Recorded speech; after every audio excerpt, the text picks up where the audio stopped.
Casting Lloyd Grimes from The Walking Dead was obviously a perfect choice because only Lloyd Grimes would disobey rules and open the door to the dead, and no one would judge her because it's Lloyd Grimes, and only Lloyd Grimes does stupid crap like that.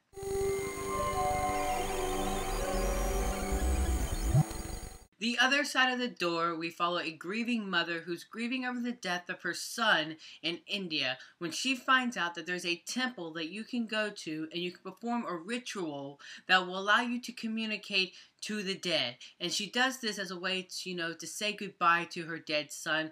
But when she unfortunately breaks the rules, she unfortunately opens the doorway to both the living and the dead. And now the dead start to wreak havoc on her own life. Now, I wasn't particularly excited to see the other side of the door, nor was I dreading it. And to be honest, that kind of explains my overall feelings about the movie. I honestly kind of enjoyed this movie. I thought it was a solid watch, but it's not the type of movie you would bring home to mom and dad at the end of the day. I would have to say this movie strives and is at its best when it sticks to old school hard tricks. This movie definitely doesn't offer us anything we haven't technically already seen, but if you want sort of a fright flick of the week, I think this movie succeeds. Whenever it's dealing with sort of creepy dolls or pianos playing by itself, oh look, a book fell, old school tricks, I think that's when the movie succeeds at its best. It falters whenever it, tries to insert, the new modern era, of jump scares. That's when I feel like this movie gets a bit annoying and it doesn't really quite work, because the jump scares, in my opinion, this movie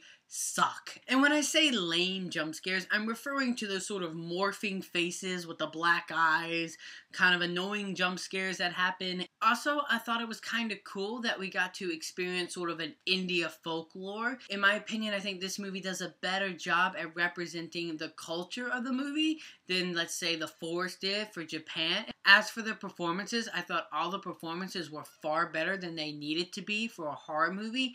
Particularly Lloyd Grimes from The Walking Dead. I thought she was by far the standout in this movie. She's a grieving mother, and I think she does a really good job at showing that she's a grieving mother, that she's a mother in turmoil, desperately misses her son and has a hard time moving forward, but wants to move forward because she wants to stop disappointing her husband and her daughter. She wants to be there for them, but can't get over the fact that she feels responsible for the death of her son. The Other Side of the Door doesn't offer us anything particularly new for the horror genre, but it is a well-oiled horror movie that only shows its rust whenever a lame jump scare appears. As the score goes, I'm gonna give The Other Side of the Door a 3 out of 5. So you guys, were you looking forward to checking out The Other Side of the Door? My opinion, worthy of a rental. Don't go see this movie in theaters.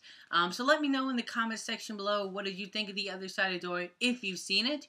And until next time, you guys, I'm the Slasher Movie Reviewer, and you guys have just been slashed.